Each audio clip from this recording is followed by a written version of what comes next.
Bulacan. At dito po ay nagkaroon tayo ng Marian Exhibit na ang title ay Maria Bukod Kang Pinagpala, Marian Exhibit 2024. Tara! Marami ang titulo ng mahal na Birheng Maria, ngunit hindi sila nagkakaiba.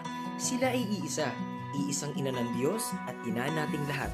Ang pagtititulo sa kanya ay nakadepende sa aparisyon kung saan siya nagpakita o nagpakilala or kung saan siya higit na makikilala upang maramdaman ng tao ang pagmamahal ng isang ina. Si Maria ay ina ng Diyos